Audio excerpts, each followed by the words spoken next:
அவர் சினிமாலேயே நடிச்சிட்டு இருந்தா தான் இல்லைங்க. இல்ல எனக்கு விஜய் படம் பார்க்காம தூக்கம் வராதுங்க. அவர் பாட்டுக்கு அரசியல் பண்ணிட்டாரு, நான் என்ன பண்றது? எனக்கு அவர் சினிமாலேயே நடிச்சிட்டு இருக்கணும். சினிமாலேயே நடிச்சிட்டு இருக்கணும்னா என்ன பண்ணணும்?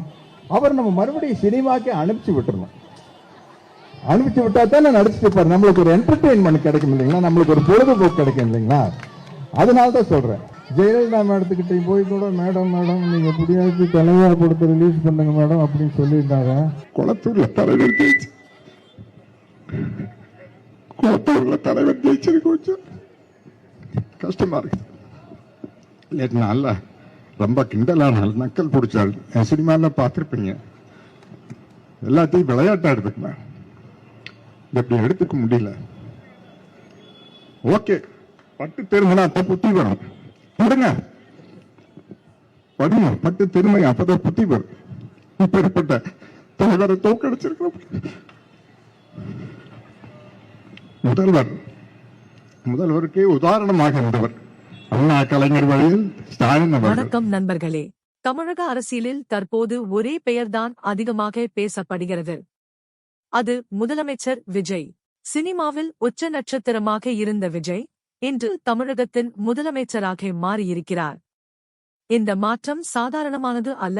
பல ஆண்டுகளாக தமிழக அரசியலில் ஆதிக்கம் செலுத்திய கட்சிகளை பின்னுக்கு தள்ளி புதிய அரசியல் வரலாற்றை விஜய் உருவாக்கியிருக்கிறார்.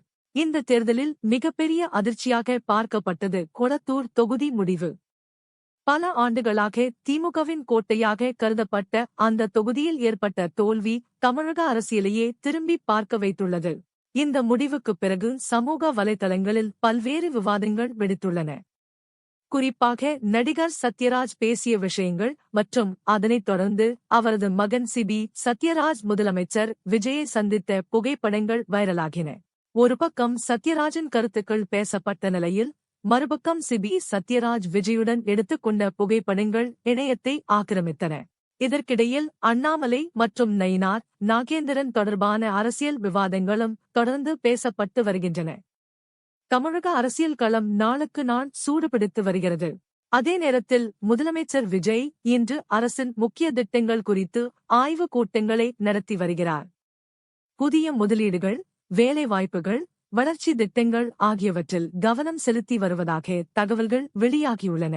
இதனால் தற்போது சமூக வலைதளங்களில் இன்னொரு பெரிய கேள்வி எழுந்துள்ளது. எம்ஜிஆர், ஜெயலலிதா ஆகியோருக்கு பிறகு மக்கள் மத்தியில் மிகப்பெரிய வரவேற்பை பெற்ற தலைவராக விஜய் உருவாகிறாரா? தமிழகத்தை தாண்டி தேசிய அரசியலிலும் விஜய் தாக்கத்தை ஏற்படுத்துவாரா?